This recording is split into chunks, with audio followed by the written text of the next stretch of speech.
औरत पूछती है तो यहाँ कौन रहता है, जब आप नहीं रहते हो, तो वो जवाब दे रहे हैं। बोलो। तीन लोक एक बूंद पसारा, सेंध रूप में अगमय। अब वो स्वामी महाराज कहते हैं कि भाई तीन लोक में तो एक बूंद का पसारा है, एक बूंद का। सतलोक की एक बूंद आई, उसका ये सारी रचना का पसारा है उसका, एक बूंद का। और सतलोक सागर है। तो बताइए सागर और बूंद की क्या क्या व्याख्या, क्या महिमा की है? वो तो अर्वचनीय है, ये बूंद है उसकी, तो क्या किया जाए। और मैं इनसे अलग, मेरी एक बूंद आई, उसका ये पसारा है। अरे वहां तो एक सूरत आई, एक बूंदी तो है।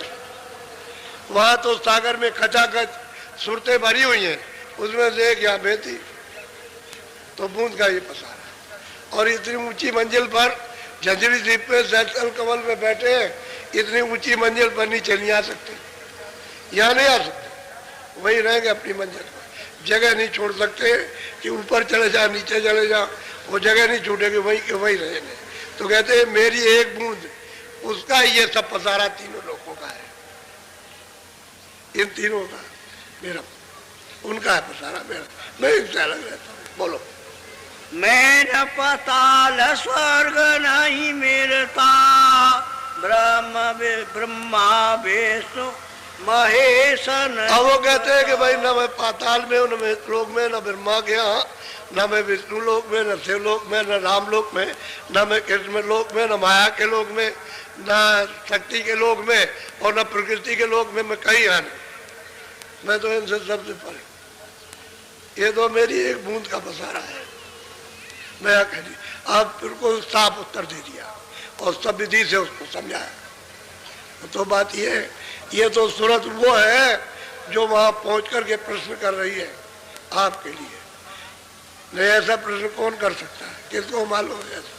ये तो वही सूरत है जो वहां पहुंच गई और पहुंच करके प्रश्न कर रही गुरु से, क्या आप बताइए इनके लिए, ये जो फंसे हुए हैं तो इनको क्या जवाब दिया जाए कि कौन है, ये कहाँ से आए कहाँ से नहीं आए?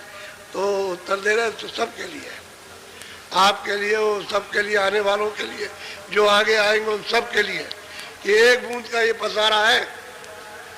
और उसको कहते हो आपकी अपार है, बेंत्या है। और वो खुद कहता है वेद कि न थी, और कुछ आगे हम नहीं जानते, हमने देखा नहीं, लेकिन हमको आभास होता है कि और कुछ है, और कुछ है, और कुछ है। अब ये तो बात सही है, तो है कुछ, तभी तो गोस्वामी जी महाराज को और क्या था, जब उन्होंने वर्णन किया तो मतलब एकदम रोना पड़ गया, ये क्या, ये क्या, ये क्या चीज है। तो ना किसी की समझ में ना आए तो रोना ही है, और क्या, झगड़ा ही है। समझ में नहीं आया तो झगड़ा हो जाएगा, और समझ में आ जाए तो बिना सत्संग के समझ में आ नहीं सकता, क्योंकि वहाँ तो जीव भूला भाला है। वो तो मतलब उसे क्या मालूम कि मेरा घर कहाँ में कहाँ से आया। जब उसको भूल ही गया, उसके रूप रंग रेखा को, उसके स्थान को, आनंद को, प्रेम और ज्ञान को भूल करके बैठा और यहाँ ढूंढ रहा है, नहीं मिल रहा कहीं भी, तो बताओ उससे क्या, वो तो भूला ही हुआ है, वो क्या बताएगा, झगड़ा तो हो ही जाएगा। धीरे धीरे धीरे धीरे जब उस पर दया मिलेगी और कुछ वो जानेगा, कुछ अंदर जगेगा, तभी कुछ समझ सकता है, ऐसे कुछ नहीं जानेगा। बोलो। तीन लोक व्यापक में नहीं। अब वो कहते हैं कि भाई देख सूरत, मैं तीन लोक में व्यापक नहीं हूँ, यहाँ मैं कहीं नहीं रहता, तीन लोक किसी जगह भी नहीं। तू ये सोचा है शायद ये व्यापक होंगे, तो क्या लगे नहीं मैं व्यापक हूँ, मैं तो इन सब से परे रहता हूँ। बोलो। बूंद एक मेरी यहाँ रही। बस वो एक बूंद रहती है, उसका ये काम है, यहाँ बूंद रहती है, वो भी सैतल कमल में बैठ करके उसी पुरुष का जहाँ से इनका निकास हुआ, अखंड 24 घंटे ध्यान करते रहते हैं। अगर ध्यान न करें तो उनका राज चला जाए। सैतल कमल में तीन लोगों का राज मिल गया है, अगर उसका ध्यान नहीं करेंगे तो राज ही चला जाए। तो अपने अपने को सब डरते हैं, छोटा बड़े से बड़ा, उससे बड़े से बड़ा, उससे बड़े से, सबसे डरते हैं कि ये ना हो जाए। और मतलब ये है कि राजा किससे डरता, राज्य न्याय से डरता है, न्याय राजा से डरती है, ये सब एक दूसरे से डरते हैं। इस तरह से कहते मेरी एक बूंद वहां रहती है, मैं वहां नहीं रहता। बोलो। उसी बूंद का सकल पसारा, वेदताई कहे ब्रह्म कहते हैं अपार। उसी बिंदु का जो सैदल कमल जंजीर जीप में जो विराजमान, जिनका नाम निरंजन है, उन्हीं का सकल पसारा। और उसको लोग कहते हैं कि भाई ब्रह्म अपार है, अपार ब्रह्म। कोई उसी को ब्रह्म कह देते हैं, उसी को ईश्वर, उसी को खुदा कह देते हैं, उसी को रब। मालूम उनको नहीं है। अब भाई रब अलग है, खुदा अलग है, अल्लाह अलग है, लेकिन हम न जानने के कारण ब्रह्मा भी वही है, उससे भी, और शिव अलग है और विष्णु अलग है। ये वहाँ शिव और विष्णु ब्रह्मा वहाँ कहाँ जा सकते हैं ईश्वर के पास में? वो तो बहुत नीचे है। तो मतलब यह है कि उसको सब कहे सब वही है, वही है, सब एक ही है, बस न जानने से सब एक हो गया। और वो कहते हैं अरे भाई मेरी एक बूंद है, और उसको कहते हैं कि वो अपार है, अपार। और वहाँ एक बूंद है, उसका सकल, उसका ये सब पसारा एक बूंद का। अब बताइए सतलोक के सागर की एक बूंद, अब वो सागर में कितनी बूंदे होंगी, कोई गिन सकता है? बोलो।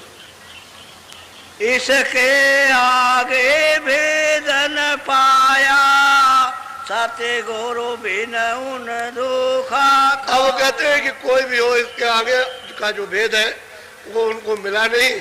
और सतगुरु बगैर जो संत है, जो सतलोक में आते जाते, उनके बगैर कोई जानता भी नहीं। अच्छा, जो जब रचना का आदि विस्तार हुआ था और सुरतों को भेजा गया था, तो ये कह के भेजा गया था कि देखो मैं इनको भेज रहा हूँ, ये वहाँ हमेशा संत रहेंगे, रोज सतलोक में नीचे जमीन पर रह करके हाजिरी देंगे वहाँ, और वो हमेशा रहेंगे, हमेशा। तुम ऐसा करना, जब जरूरत हो तो इनको ढूंढ लेना, वो मृतलोक में मिल जाएंगे। जहाँ पहले तो तुम नाम छोड़ना नहीं, जिस शब्द को पकड़ के उतरी उसको छोड़ना नहीं। अब वो बता तुम यहाँ आई, तुमको सब इन्होंने सुख दे दिया, आराम दे दिया, धीरे धीरे करके आपने छोड़ दिया, तो नाम छूट गया। फिर उसके बाद कर्मों का हत्कार दिया, तो धीरे धीरे मेल जमा हो गया, और आंख और कान बंद हो गए, तो अंधे हो गए।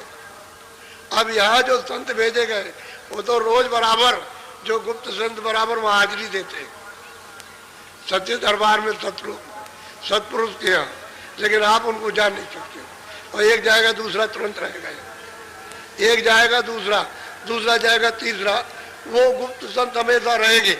जब तक यहाँ एक भी सूरत रह जाएगी तब तक वो यहाँ रहेंगे, सबसे पीछे जाते हैं, पीछे जाएंगे। ये सब सूरतें चली जाएंगी तो वो पीछे जाते हैं, वो गुप्त रहते हो, बराबर हाजिर देते रहते हैं उस दरबार में, तो वो गुप्त ही रहेंगे। लेकिन प्रकट वो आपको बताएंगे। तो प्रकट तो बहुत दिन नहीं हुए, वो तो 700 वर्ष हुए अभी आना उनका हुआ, और प्रकट होकर के तब आपको जगाया, तब आपको रास्ता बताया, तब ले चले आप। तो प्रकट संतों ने जीवों को बहुत पहुंचाया, बहुत बहुत सुरतों को ले गए, स्त्री सुरतों को, पुरुष सुरतों को, बहुतों को ले गए, बहुतों को संतों ने पहुंचाया। बोलो। जितने मत है जग के माही, इसी बूंद को सेंध जितने भी मत है इस संसार में, वो कहते हैं कि सब इसी बूंद के, और इसी बूंद को लोग अपार कहते हैं कि ईश्वर अपार है, ईश्वर अपार है, ईश्वर अपार। भाई अपार क्या होगा? ऊपर तो ब्रह्म बैठा हुआ, उससे भी बहुत बड़ा, उसका राज तो इस सबसे राज से बड़ा। ये पिंडलोक और ये अंडलोक, यानी स्वर्ग वैकुंठ जो 14 लोक है वो, और सूक्ष्म लोक में जो कितने मतलब ये है कि लोग हैं, अनगिनती लोग, कहते हैं वो सब उसमें जाकर के डूब जाए तो पता ही नहीं चलेगा कि किधर चले गए। इतना ऊपर ब्रह्म का मतलब ये राज है ऊपर में, इसी के ऊपर तो ब्रह्म का राज है, वहाँ ब्रह्म विराजमान बैठे हो। और इनसे बड़ा राज पार ब्रह्म का है, वो उसके ऊपर में। तो इसको ही उन्होंने कह दिया कि अपार है, इसी बंधु को। तो बेचारे क्या आगे का भेद जानेंगे, न वो ब्रह्म का जानते, न पार ब्रह्म का, न महाकाल पुरुष का, ऊपर का तो जानना ही नहीं, क्यों क्या जाने, कुछ नहीं है। इसी को जितने मत है बस इसी को जानते हो, इनको भी नहीं पाते।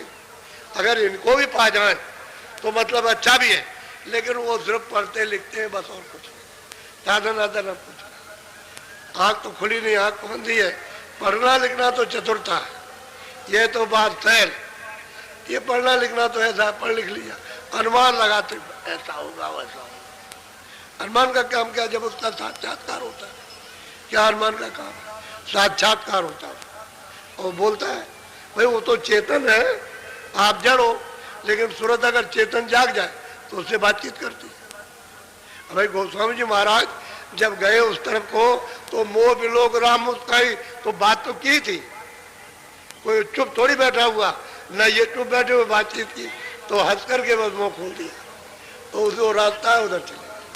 तब उन्होंने देखा कि कितने लोग हैं, ये मतलब ये है कि 14 लोग, एक एक लोग में कौन कौन राज करता, ये गोस्वामी जी महाराज ने सब देखा। और ऊपर देखते हैं कि बड़े बड़े ब्रह्मांड, बहुत लोग अपनी आंखों से देख रहे हैं। रास्ता न दे तो उधर ऊपर कौन जाएगा, नहीं जा सकता। तो वही है, कहते हैं अरे सुनो, एक बूंद का ये सब है, और इसी को लोग अपार कहते हैं, तो आगे का तो भेद क्या मालूम उनको, क्या हो बोलो। इसलिए पहले की किताबें उसमें संतों का समाचार नहीं है, संतों का रास्ता उसमें कहीं भी नहीं मिलेगा। आप कितना भी पढ़ लीजिए, अभी तो 700 वर्ष के अंदर ये संतों ने रास्ता खोला जीवों के लिए, पहले तो रास्ता बंद था, पहले था नहीं। इसलिए प्रमाण शास्त्रों में इसका कुछ नहीं मिले। और संतों की तमाम किताबें, तमाम संत आए 700 वर्ष के अंदर, साधक आए मतलब रास्ते में चलने वाले, वो पहुंच गए, वो संत हो गए, जो वहां से जगाने के लिए आए, वो मतलब ये है कि बहुत आए। तो बहुत किताबें उनकी, प्रमाण की क्या कमी है, हजार लाखों प्रमाण मिल जाएंगे आपको। चलो, ब्रह्मादिक सब वेद बुलाए, ऋषि मुनि कर्म भरम कि ब्रह्मा जी तो बेचारे, वो तो मतलब स्वर्ग वैकुंठ में वो सब बुला गए, और मतलब ये है कि ये ऋषि मुनि ये अपने अपने कर्म में फंस करके उसमें भूल गए। जब विधान ही बना है कि पाप पुण्य का, तो जो करोगे उसको फल को पाओगे, अच्छा करो तो अच्छा, बुरा करो तो बुरा। तो फल पाने के लिए जन्म लेना, छुटकारा कहाँ हो सकता, जो कर्म किया उसका फल लेना है, और योनि में लेना, लेन देन तो योनि में होगा, इसके परे स्वर्ग वैकुंठ में तो लेन देन नहीं है, लेन देन तो इसमें होगा। तो कहीं लिया कहीं दिया, आप अपना ले होते हो, ये बात है। तो कहते हैं ये इसमें भूल गए, और ब्रह्मा उस रचना में भूल गए। वो भी तो अपने लोक में बैठ करके रचना काम, अपना अपना काम उनको सुपुर्द किया है। एक तो उत्पत्ति का काम, ब्रह्मा बैठ के उत्पत्ति का काम कर रहे हैं, और विष्णु बैठ के पालन पोषण कर रहे हैं सबके लिए, और शिव जी सबका श्रृंगार कर रहे हैं।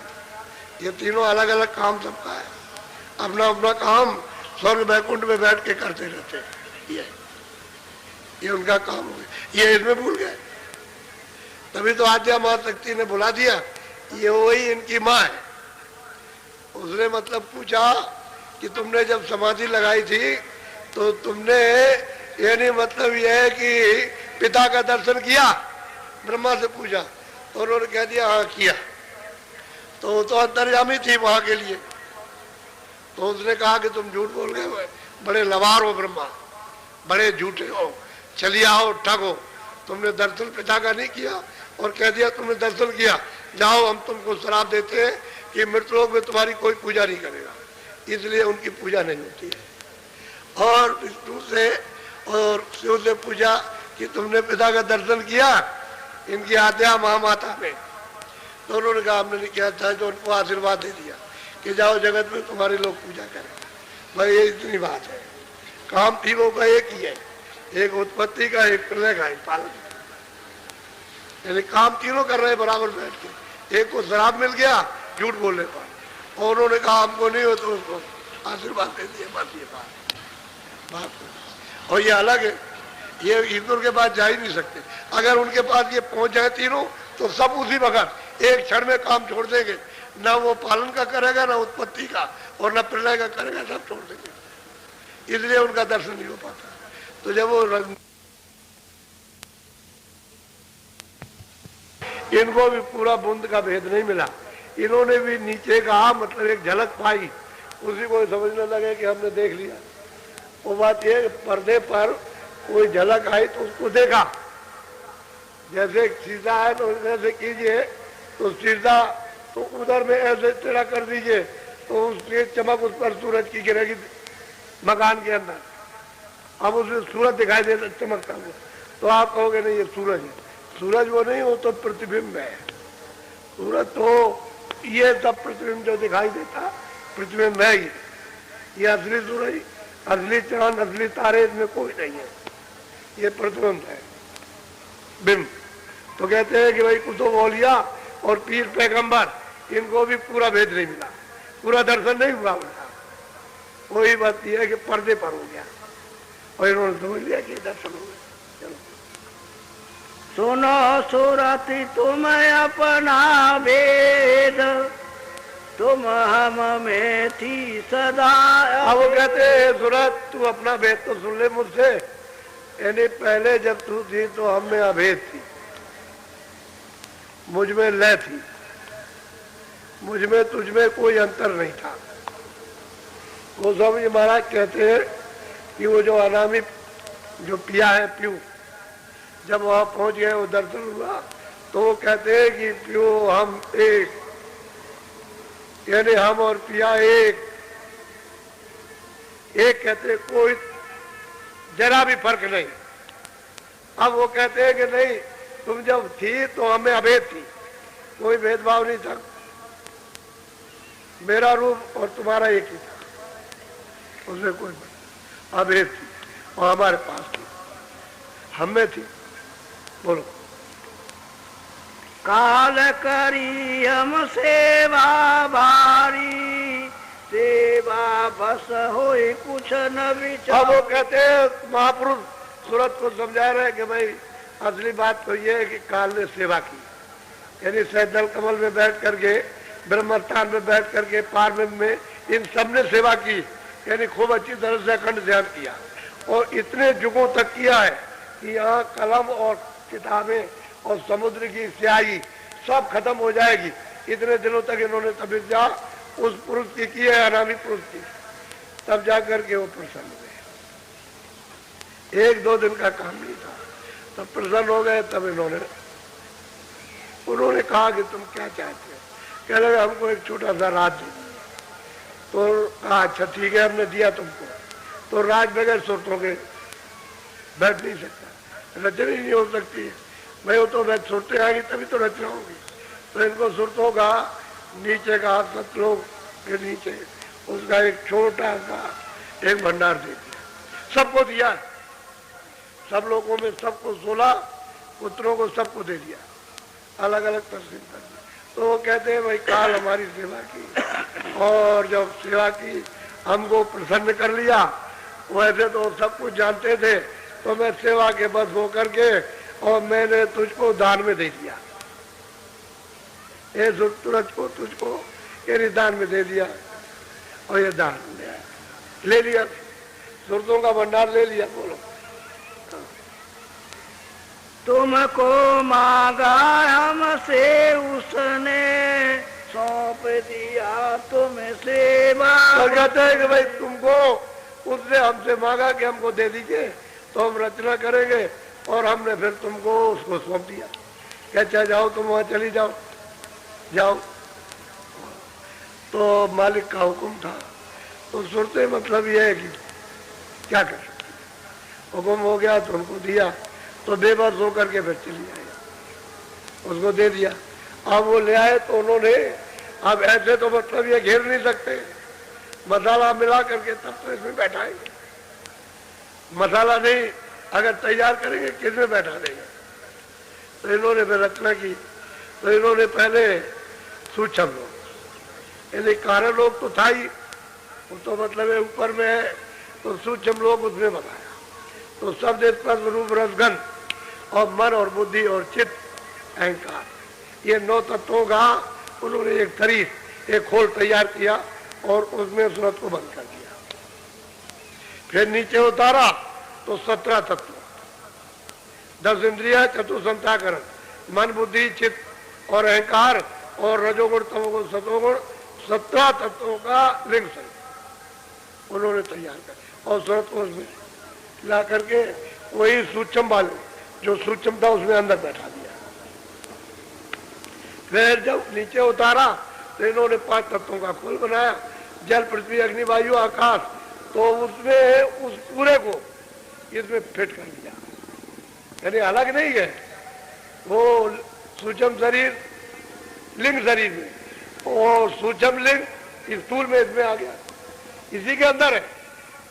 अब इसको एक एक करके कपड़े को उतारना है, पहले बाहर का कपड़ा उतारो, फिर उसके बाद में फिर दूसरा कपड़ा, फिर तीसरा कपड़ा, आखिर में चौथा कपड़ा। 4 कपड़े उन्होंने डाल रखे, इसमें जुर्रे फंसा दी गई। बात तो असली है। तो कहते हैं उन्होंने तपस्या की और मुझसे तुमको मांगा, और मैंने मतलब ये है कि तपस्या के यानी खुशी में आकर के तुमको सौंप दिया कि तुम चली जाओ वहाँ, और ये कहा था कि मैं गंदगी छोड़ आना, और फिर तुम चली जाना, गंदगी वही रहेगी, उसको निकाल के हमने बाहर कर दिया, यहाँ फिर कोई गंदगी नहीं रहेगी। बोलो।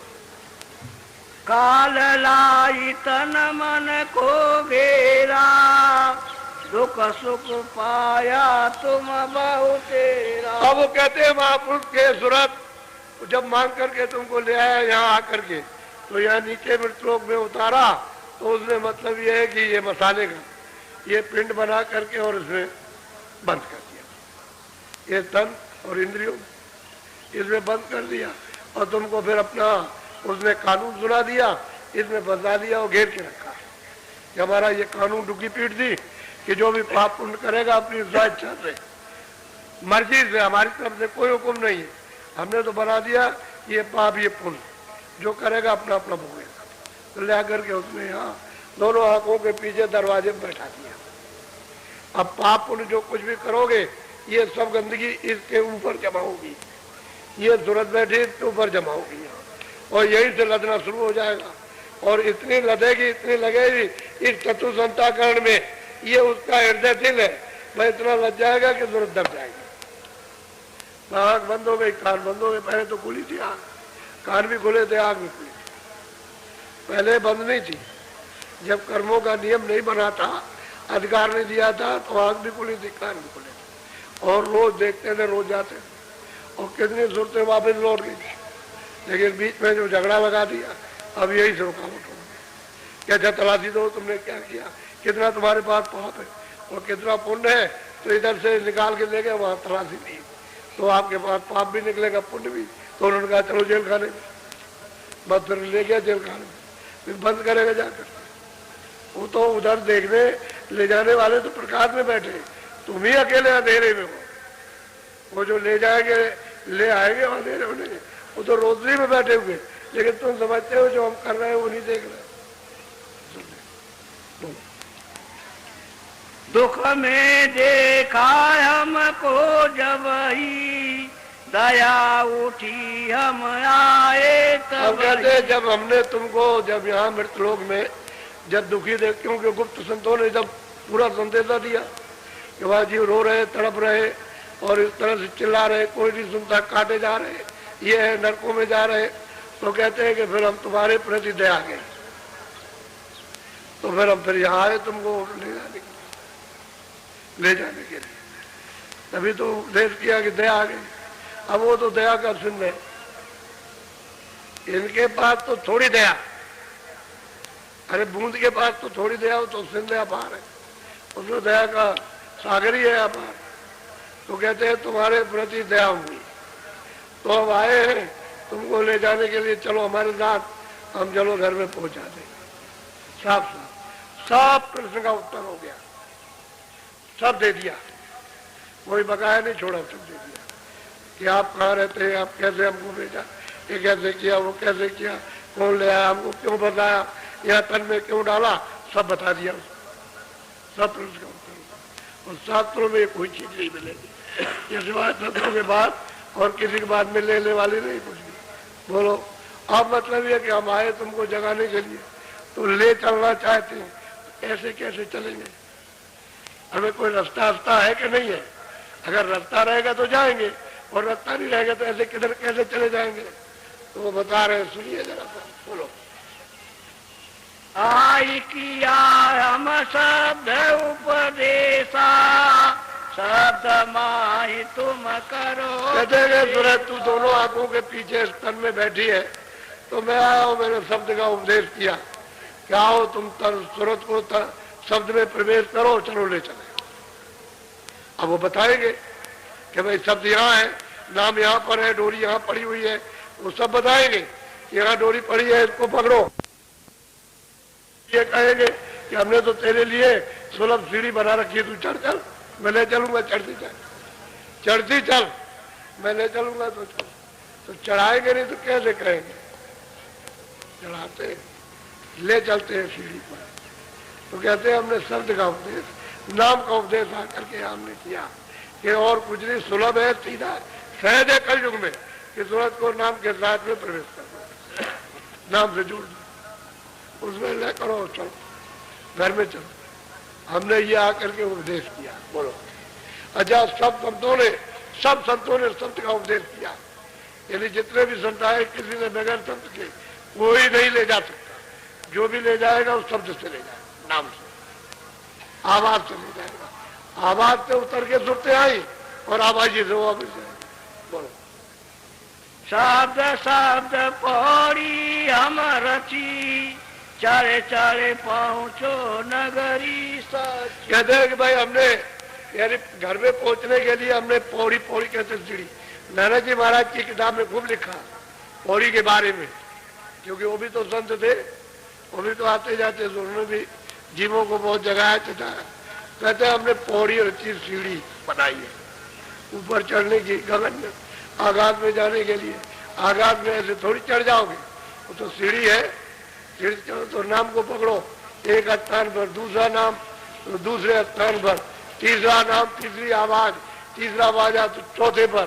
कहते हमने पौड़ी बना रखी सीढ़ी, उसमें धीरे से चढ़ चलो, नाम की डोरी पकड़ कर, और पीछे से हम तुमको लेते चले, कोई तकलीफ नहीं होगी, चल चलो। हम तो उधर भी मिलेंगे, इधर भी मिले, उधर का बताने वाले इधर भी मिले, इधर से उधर का बता रहे, और तुम यहाँ फंस गए हो इधर का बता रहे।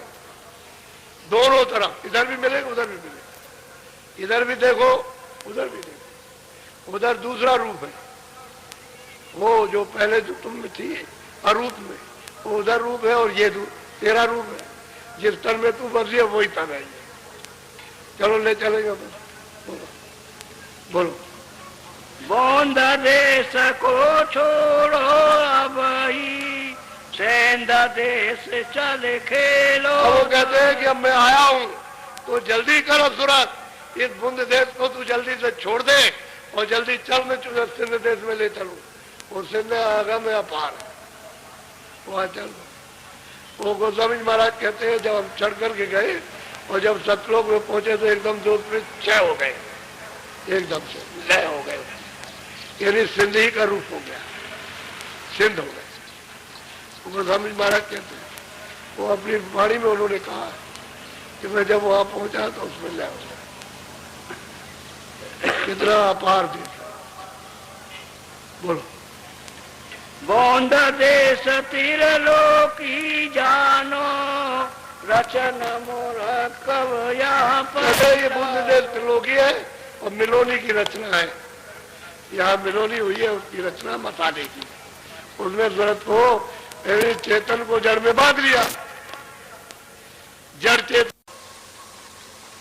देश तुम्हारा कितनी दूर, खोजे सूरत न पावे। और वो पूछते हैं कि स्वामी ये तो मृत लोग है, हम तो यहाँ रहते, लेकिन यहाँ से आपका देश कितनी दूर है? क्योंकि हमने तो यहाँ सब जगह खोजा, जो आप बताते हो ये हमने सब जगह खोजा, हमको तो भाई कहीं नजर आया नहीं। और हमने सब क्रिया की, कोई ऐसी क्रिया बाकी छूटी नहीं है, और हमको वहाँ कहीं भी नहीं मिला जो आप बता रहे हैं।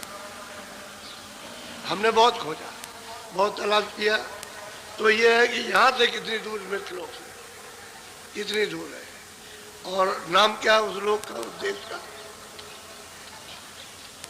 जहाँ आप रहते हैं, कि आप यहाँ नीचे रहते हैं, जमीन के नीचे। अब वो पूछ रही है, अपनी शंका दूर कर रही है, और दूसरों की भी शंका दूर हो जाए। बोलो। मैं बिछड़ी तुमसे कहूँ कैसे, देश पर आए आई जे। अब वो सूरत पूछती है कि मैं यहाँ परदेश में आई, आप कहते हो कि मृतलोक है, ये तुम्हारा देश नहीं है, तो मैं मतलब ये है कि अपने देश को छोड़कर और पराये देश में आई, तो कब से आई और क्यों आई? एक बार यानी अपने देश को क्यों छोड़ा, कब से आई और क्यों आई, एक ये। और अपना ये देश नहीं है। और आप कहाँ रहते हैं, यहाँ से कितनी दूर आपका देश है, और ये आप किस मौज में यहाँ पर आए हुए, तो ये हमको सब बताओ। सब अलग अलग प्रश्न कर रही है। यहाँ से कितनी दूर जो आपका देश है आपका। और अगर आपका देश वहाँ है तो हमको क्यों वहाँ से निकाला गया, क्यों हटा दिया गया, क्यों निकाला गया? बोलो। मेरा हाल भिन्न कर गाओ, देश अपना मोहि लखाओ। अब कहते हैं कि मेरा सब हाल, जैसा मैंने प्रश्न किया है वो मुझे सब हाल बताइए। और मैं पराये देश में आ गई और यहाँ कब से पड़ी चिल्ला रही हूँ, विवश हूँ, मुझे कोई सहारा नहीं मिलता यहाँ से हटने का। कोई आधार मिल जाए तो किधर जाए। अब वो सब हाल मेरा, क्यों मैं आई, क्यों वहाँ से निकाली गई, पराये देश में क्यों लाई गई, आप कहाँ रहते हैं, किस देश में रहते हैं, हमने यहाँ सब जगह खोजा और जो आप बताते हो हमको कहीं नहीं मिले, वो सब तो हमको भिन्न भिन्न अलग अलग करके हमको बताइए। वो पूछ रही है, बोलो। इसी तन में, यही उन महापुरुषों का तन है, तन कहते हैं शरीर, और इसी तन में बैठ के उनसे पूछ रही है, प्रश्न कर रही है। तो मेरा हाल भिन्न भिन्न, अलग अलग सब बताइए। अलग अलग क्या मैंने कसूर किया, मैंने क्या गलती की, क्या अपराध किया जो मुझे वहां से निकाल दिया गया, और आप यहाँ क्यों आए, किस मौज में आए, क्या करने आए? अब क्या जरूरत पड़ी कि वहां चलो, ये तुम्हारा घर नहीं है, तो मेरा घर नहीं है, तो मैं वहां से क्यों निकाली गई? तो सब अलग अलग पूछ रहे हैं। बोलो। मन तन संग पड़ी में कब से, दुख पाए बहुत में जब। अब वो सूरत कहती है कि तन के साथ और मन के साथ, ये बताइए कि मैं कब से यहाँ पड़ी हूँ, क्योंकि मैं तन मन के साथ जब यहाँ डाल दी गई इसमें, तो मैंने बहुत असहनीय दुख उठाए, और उस समय बराबरी किसी ने सुनाई नहीं की, सुनाई नहीं की। हम रोते रहे, चिल्लाते रहे, कोई सुना। और अब आप आए, अब आप, तो ये हमको पहले अलग अलग करके हमको बता दी, पूछ रही है। बोलो। क्यों भूली मैं देश तुम्हारा, आई पड़ी परदेश निहार। और सूरत पूछती है कि स्वामी आपका देश मैं क्यों भूल गई, और वहां से जब निकाली गई परदेश में, तो वहां क्यों नहीं जा सकी, वापिस क्यों नहीं लौट सकी, यही की क्यों रह गई इस परदेश में? क्योंकि बात तो सही है कि परदेश तो परदेश ही है, अपना घर तो अपना ही घर है। लेकिन देखिए कितना अद्भुत, यानी मतलब है प्रश्न है, और उनसे कर रही है। यदि हमको अलग अलग भिन्न भिन्न करके हमको बता दिए तो हमारी समझ में आएगा, नहीं हमारी समझ में क्यों आएगा? फिर यह है कि परदेश में आई तो हमने इसको अपना देश क्यों बना लिया, अपना क्यों बनाया? और जो चीज मिलती है वो हमारी है, हमारी है, हमारी है, ये ऐसा क्यों हुआ हमारे साथ? बोलो। पाताल बसो की मृत्यु लोक में, स्वर्ग बसो के ब्रह्म लोक। अब वो सूरज पूछती है कि आप पाताल लोक में रहते हैं कि मृत्यु लोक में रहते हैं कि स्वर्ग लोक में रहते हैं, क्या आप विष्णु लोक में रहते हैं? आप इन लोकों में आप वहां रहते हैं? तो पूछती है अपनी शंका दूर में के क्या आप इन्हीं लोक में रहते हो? वही आपका घर है, स्थान है, देश है। बोलो। विष्णु लोक वैकुंठ धाम में, इंद्रपुरी या शिव मुका। वो कहते हैं कि भाई क्या आप मतलब ये है कि वैकुंठ में रहते हैं, क्या आप मतलब एक इंद्रलोक में रहते हैं, आप किस लोक में रहते हैं? सब अलग अलग करके पूछ रहे, क्यों कि इन लोकों में उसने सबने ढूंढा और जो ये बताते वहां नहीं मिले। तो वो पूछती है कि पाताल में कि मृतलोक में कि यहाँ विष्णुपुरी में, कृष्णपुरी में कि ब्रह्मपुरी में, किस जगह पर है, कहाँ किस जगह किस लोक में रहते हैं? वो प्रश्न करें। बोलो। कृष्ण लोक या राम लोक में, प्रकृति लोक या पुरुष लोक। अब वो पूछते हैं भाई कृष्ण लोक में आप रहते हैं कि मतलब यह है कि राम लोक में रहते हैं, आया प्रकृति लोक में रहते हैं, आप किस लोक में आपका निवास है? अब वो पूछ रही है कि इन्हीं लोकों में आप किसी में है कि इनसे भी कोई अलग लोक है? बोलो। या तुम व्यापक सभी लोक में, चार खान चरय चर। अब वो पूछ रही है कि स्वामी क्या आप सर्वत्र आप ही व्यापक हैं? फिर जब आप व्यापक हैं, यहाँ सब में व्यापक हैं, तो क्या चारों खानों में भी है? इंडस पंजब तुखबज अस्तावर चारों खानों में 84 लच्चूनियों में तो आप सर्वव्यापी है, तो नरकों में भी आप ही है। क्या वहां निवास है आपका? यानी उस लोक में रहते हैं, नरक लोक में? वो पूछती है कि किस लोक में आपका पास? बोलो। क्यों मोहि डाला काल लोक में, अति भर माया हर्ष शोक। अब पूछती है कि स्वामी जो आप कहते हो कि भाई तू आकर परदेश में फंस गई और तुझको काल दंड देता है, तो क्यों डाला मुझको काल लोक में? यहाँ क्यों भेजा गया और मुझे अत्यंत ज्यादा भरमा दिया और शोक, व्याधि, पीड़ा, जलम, मरण मेरे साथ लगा दिए गए, तो हमें हमेशा जलमती मरती जलमती मरती ऐसा मेरे साथ में क्यों मुझको डाला गया यहाँ? अब ये प्रश्न एक एक है अलग अलग। कि आप अपना परिचय दीजिए। बोलो। अब क्यों आए मोहि चितावन, रूप धरा तुम अति कर भाव। अब पूछते हैं कि अब आए हो इतने दिन के बाद, कितने युग कितने कल्प बीत जाए, कितने सतयुग त्रेता द्वापर कलयुग चले गए और उसके बाद में हम रोते चिल्लाते रहे और अब आए हमको चिताने के अंदर। तो ये जरूर कहती है कि रूप धरा अति मन भाव, ये बहुत ही रूप यानी मन को भाने वाला आपने जो धारण किया मोहित, कि रूप देख करके मोहित हो जाए, तो ये बात तो सही है। ये तो है कि रूप देख करके मोहित होते हैं, मोहित हो जाए। तो आप हमको सब बताइए, अब क्यों आए आप चिता जगाने के लिए?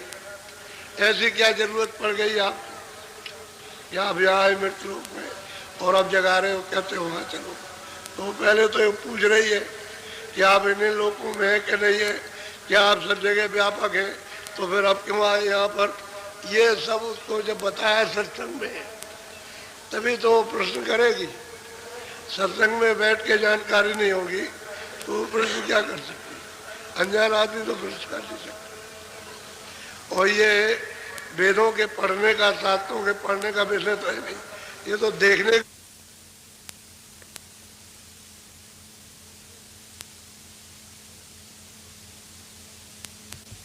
समय उससे हित हो जाएगा, हमेशा उनसे हित होगा। अब आप आए हैं जगाने चिताने के लिए, तो क्यों आए आप, बोलो। मैं दासी तुम चरण निहारे, वेद देव तुम अपने। अब बड़े दीनता के साथ कहते हैं कि मैं आपकी दासी हूँ। हे स्वामी, मैं आपकी दासी हूँ, मैं तो आपके चरणों में लग गई। मुझे अपना पूरा पूरा भेद सबका सब दे दीजिए, बता दीजिए। जो हमने पूछा वो सब भेद बताइए, तो हमारी सब शंका निर्मूल हो जाए, कोई शंका रह ही न जाए। बोलो। तब हंसे शब्द स्वामी बोले, सुनो सूरत तुम में कहूँ खोले। अब वो स्वामी हंस करके बोले और कहा कि हे सूरत, तूने मेरा भेद पूछा है, तो बहुत प्रसन्न होकर के बोले कि अब मैं तुझे सब बताऊंगा। अब तू सुन ले, मैं खोल करके कहता हूँ। बोलो। जो तू पूछे भेद हमारा, कहूँ सभी अब कर भी। अब तूने अगर हमारा भेद पूछा है सूरत, कहते हैं सूरत तूने मेरा भेद पूछा है, तो मैं विस्तार से बताऊंगा। अब मैं तेरे प्रश्न का पूरा उत्तर दूंगा विस्तार से, और तू उसको अच्छी तरह से सुन ले, समझ ले। बोलो। मैं हूँ अगमय नामय माया, रहूं मौज में अधर समा। अब वो स्वामी उत्तर देते हैं कि सूरत मैं हूँ अनाम, अगम हूँ, अनाम हूँ, अमाया हूँ, और कहते हैं अधर में रहता हूँ, यहाँ नहीं रहता। मेरा यहाँ कोई देश नहीं। मैं अनाम हूँ, अरूप हूँ, अगम में रहता हूँ, यहाँ नहीं रहता। बोलो। मैं हूँ अधर अनामय माया, मेरा भेद न कोई पाया। और वो कहते हैं कि मैं माया से रहित हूँ, हमारे यहाँ कोई माया नहीं है, और मैं अधर में रहता हूँ, मेरा भेद कोई नहीं जानता, किसी को नहीं मालूम है। न ईश्वर जान सकते हैं, न ब्रह्म जान सकते हैं, न पार्वती, न राम जान सकते हैं, न कृष्ण जान सकते हैं, न ऋषि जान सकते हैं, न मुनि जान सकते हैं। ये इनमें से न कोई अवतारी शक्तियाँ, ये मतलब न पीर पैगंबर, कोई नहीं। कहते मैं अगम हूँ, अनाम, अधर में मैं समाया रहता हूँ, मेरे भेद को कोई नहीं जानता, सबके लिए रहे, कोई नहीं जानता। अब मैं तुझसे विस्तार से कहूँगा। पहले तो बता रहे कि मैं रहता कहाँ हूँ, कैसे रहता हूँ, मैं कौन हूँ। मैं अगम हूँ, मैं अनाम हूँ, अरूप, अधर में समाया रहता हूँ, मेरा भेद कोई नहीं जानता, सबके लिए कह रहे हैं। बोलो। तीर्थ में अगम रूप में धारा, दूसर अलख पुरुष हुआ। अब वो अनामी पुरुष कह रहे हैं कि देखो, असल में बात तो ये है कि मेरी मौज हुई, तो मैंने अपना ही रूप, अगम रूप धारण किया, और अगम लोक में उसकी स्थापना की। एक तो अगम पुरुष, ये उन्हीं का रूप है, अगम पुरुष अगम लोक। फिर उसके नीचे कहते हैं कि मैंने अलग अलग पुरुष धारण किया रूप, तो अलग लोक में उनको स्थापित कर दिया। फिर मैंने सतरूप धारण किया, तो सतलोक में उसको स्थापित कर दिया। अब वो कहते हैं कि हे सूरत, मेरा इनमें तीनों में मेरा रूप मैं हूँ, इन तीनों में मैं रहता हूँ, अगम लोक में भी रहता हूँ, और अलग लोक में भी, और सतलोक में भी। लेकिन ये मेरा धाम जो अनाम है वो अलग है। ये मेरी मौज मर्जी से ही विस्तार हुआ। अब वो खुद बता रहे हैं अपने विस्तार को कि हिलोर पैदा हुई, उससे अगम पुरुष, उससे अलग पुरुष, और सतलोक में और अलग लोक में और अगम लोक में अनामी अलग है, उसके परे है वो सबका। और इनमें मैं तीनों में रहता हूँ, मेरा रूप है। मुझे निज कर यहाँ तक जानो, मैं यहाँ रहता हूँ, जो यहाँ आ जाएगा वो मुझे प्राप्त कर लेगा। उसे तो यहाँ पहुँचना चाहिए सतलोक में, तो ऊपर चला जाएगा। अलग लोक में भी जाएगा, अगम पुरुष, अलग पुरुष का भी दर्शन, अगम लोक में भी जाएगा तो अगम पुरुष का दर्शन, और आगे बता दिया अनाभिधाम है। अब अपना वो विस्तार बता रहे, ये विस्तार मैंने कैसे किया, मैं ही हूँ। बोलो। इन तीनों में मेरा रूप, यहाँ से उतरी कला। पूरा पूरा वेद वर्णन करते हैं कि देख सूरत, इनमें तीनों में मेरा रूप है, और अब यहाँ सतलोक से ये सब उतार होगा। वो जो सत्पुरुष है उनकी मौज मर्जी से वहां से उतार होगा। तो कहते हैं वहां से तो उन्होंने तो एक आवाज, एक धत्कार हुई, उससे तमाम मंडल, तमाम लोग, अनंतों लोग एक ही आवाज से रच दिए। वो सत्पुरुष ने सतलोक से अपनी आवाज, अपनी धत्कार से, एक ही धत्कार से ये तमाम मतलब ये लोग रच दिए। कहते हैं जब ये रचना रच गए तो उनमें तो कोई था नहीं। तब कहते हैं कि मैंने अपनी एक कला, एक अनूप यहाँ से भेजी। वैसे तो उन्होंने अनूप कला जो भेजी है, तो सतपुरुष ने 16 पुत्रों को उसी अपनी आवाज पर उतार दिया। सुत कहते हैं पुत्र, उनको नीचे उतारा, सतलोक से नीचे उतार करके ले आए। तो जितनी वहां सुरतें रहती थी सतलोक में, वो तो गजागज है, सागर है, उसका कोई पारावार नहीं है। अलग लोक का भी कोई पारा नहीं, वो बहुत बड़ा।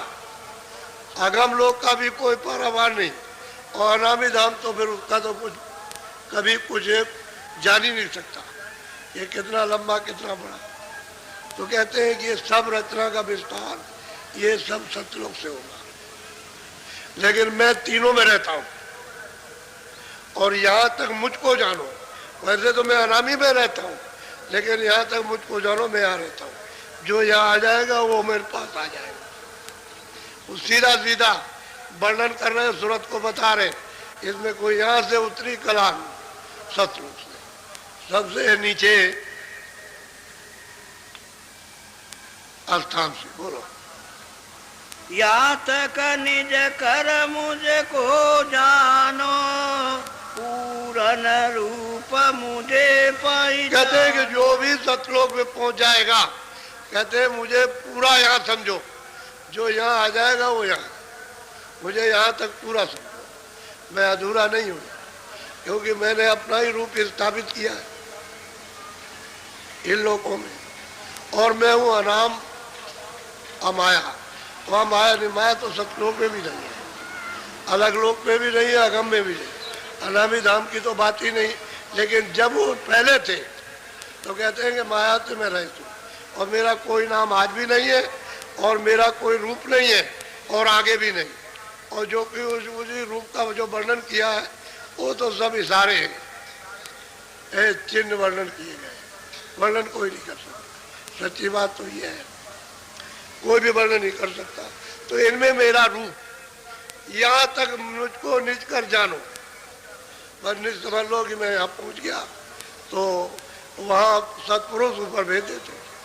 जो भी जाएगा ऊपर जाएगा अलग लोक में तो अगम अलग पुरुष भेज देंगे, अगम लोक में जाएगा तो अगम पुरुष ऊपर भेज देंगे। वो तो तीनों में मतलब उसे जाना है वहाँ अनामी धाम में। रामायण में यही लिखा, एक यानी अनामा अंग सच्चिदानंद प्रभु धामा। असल में बात ये प्रकृत पार प्रभु और बाती ब्रह्म बिरज अविनाशी ताम होकर कारण नहीं। वो भी यही बात कह रहे। इनसे भी पूछा गया कि आप कहाँ के रहने वाले हो, तो इन्होंने भी वैसे ही उत्तर दिया। उसको प्रेमियों को उत्तर उसी तरह से दिया, बहुत अच्छी तरह से दिया उत्तर। जिस किसी ने भी इस तरह का प्रश्न किया महापुरुषों के, वो सेवकों को सबको उत्तर मिला। बोलो। अंश दोई सतपुरुष निकारी, ज्योति निरंजन नाम धरा। कहते हैं कि दो कलाएं, एक मतलब है ज्योति और एक पुरुष। ये दो कलाएं सतलोक के नीचे, ये सब गंदगी जितनी भी थी, जल था, थल था, ये मतलब ये है कि अग्नि थी, वायु थी, आकाश थे, इसके सूक्ष्म से भी अति सूक्ष्म, ये जितने भी तत्व थे सब वही मसाला था। उस मसाले को अब वो नीचे उन्होंने उतारा, उतार देंगे मसाले वही से। तो कहते हैं दो कलाएं, एक मतलब है कि ज्योति, एक पुरुष, इनकी दो आवाज पर उतारी। आवाज उन्हीं की है, शब्द उन्हीं का, उसी पर उन्होंने उतार करके नीचे बैठा। और सबसे नीचे वाला स्थान है सहस्त्र दल कमल। कहते हैं कि वो कौन है, उनका नाम क्या है, निरंजन। उस सहस्त्र दल कमल स्थान पर आकर उनको ला करके बैठा दिया और ज्योति को उसके नीचे और उतार दिया। और ये यानी निरंजन पुरुष की अर्धांगिनी है, आद्या महाशक्ति ज्योति। तो दो कलाएं उतारी उन्होंने नीचे, उतारते ले आए यहाँ से। अब उसी का और सूक्ष्म रूप एक माया हो जाएगा, तो माया अर्धांगिनी हो गई ब्रह्म की, और उसी का एक छोटा सा यानी रूप प्रकृति हो जाएगी, ऊपर में पुरुष हो गया, पार में वो प्रकृति हो गई, और नीचे माया और ब्रह्म हो गया, और नीचे यानी आद्या महाशक्ति और मतलब ईश्वर हो गए, निरंजन भगवान। इन्हीं को ईश्वर और खुदा और गाड इन्हीं को कहते हैं। इस सब में कहते हैं कि ये सतपुरुष ने इनको भेजा, ये कला सतपुरुष ने भेजी उतार करके सतलोक से। अब वो देखिए क्या प्रश्न, उसका उत्तर उसको क्या मिल रहा, बोलो। यह दो कला उतर कर आई, जंजरी दीप में आने समा। जंजरी दीप में सैदल कमल में ला करके इनको बैठा दिया। ये दो कलाएं उतर करके आई और यहाँ ला करके, और आई उन्हीं की आवाज पर, क्योंकि दूसरा तो कोई आधार था नहीं कि भाई ऐसे फेंक दिया जाए तो कहाँ टिकेंगे। तो शब्द ही से उतार करके लाई गई, उसी शब्द में जो उनके मुख से शब्द निकला उसी पर आए और यहाँ ला करके उनको बैठा दिया। मंडल पहले बन गया, क्योंकि मंडल अगर वो नहीं बनाते सतपुरुष तो फिर इनको ला भेजते कैसे। तो मंडल ये सब पहले से बना दिए, तब इनको बाद में भेजा है। बोलो। यहाँ बैठ तिरलोकी रची, पाँच तीन की धूम अब मची। कहते हैं यहाँ बैठ करके सैदल कमल में बैठ करके ये त्रिलोकी की रचना उन्होंने मसाला मिला करके की। बस यहाँ पर पांचों तत्व, रजोगुण, तमोगुण, सतोगुण, ये तीनों मतलब ये, और जल, पृथ्वी, अग्नि, वायु, आकाश, मन, बुद्धि, चित्त, अंता, ये अहंकार, ये दसों इंद्रियां और प्राण, ये सब मसाला इन्होंने मिलाया। यहाँ से इन्होंने रचना की इन्होंने। और सतपुरुष ने जब इन्होंने तपस्या कर ली तो सुरतों को दे दिया खुशी में। तो ये जितनी सुरतें आई पशु पंछी आदमियों में, जितने भी चर अचर और थल में या जल में या वायु में छोटे से छोटे कीड़े, उनके सब सुरतें हैं, सब वहीं से भेजी गई, एक छोटा बंदार भेज दिया गया। तो यहाँ बैठ करके इन्होंने रचना की, रचना कर दी। फिर उन्होंने अपनी आवाज पर सुरतों को उतारेंगे, तो सुरतें ऐसे नहीं उतरेंगी। ये जिन जिन का ठेका यानी महाकाल का, फिर उसके बाद में पार ब्रह्म का, फिर उसके बाद ब्रह्म का, फिर इनका सबका मतलब ये है कि ठेका जहाँ पर ये बैठे हुए वहाँ ला करके फिर अपनी आवाज पर वो उतारेंगे। फिर और आएंगे तो वो अपनी आवाज पर उतारेंगे, फिर और आएंगे तो अपनी आवाज पर। अब जब नीचे आप उतरे हो तो सतपुरुष की आवाज पर नहीं, सतपुरुष की आवाज पर तो ये बैठे हुए, ये इन्होंने अपनी आवाज पर उतार लिया। तो इनकी आवाज क्या है, घंटा संग, उसी को पकड़ करके उतारा यहाँ। मृत लोक में। इस जगह तो तीनों लोगों की रचना, तो ये तो पिंड लोक है, इसके ऊपर में अंडलोक, फिर उसके ऊपर में है सूक्ष्म लोक, और उसके ऊपर में है कारण लोक। ये तो इनका 3 लोक में है, चौथे में तो नहीं है। कारण लोक में इनका राज नहीं, इनका सूक्ष्म लोक में, लिंग लोक में और स्थूल लोक में। तो यहाँ बैठ करके इन्होंने पूरी की पूरी रचना का विस्तार और रच डाला, मसाला मिला करके, और सुरतों का भंडार इनको मिल गया। तो सुरतों का भंडार नहीं मिलेगा तो सुरतें चेतन, मसाला है जड़, तो फिर रचना नहीं होगी। सुरतों को दे दिया और मसाले में सुरतों को बैठा देंगे तो फिर रचना हो जाएगी। अब सुरतों को इसमें बैठा दिया तो ये शरीर चलता, देखता, बोलता, सुनता, और जैसे उस सुरत को यहाँ से निकाल दिया तो मतलब ये है कि ये क्या खाका है, खाका है, यानी मतलब ये है कि जड़ है, तो बस गिर जाएगा, फिर कुछ नहीं करेगा।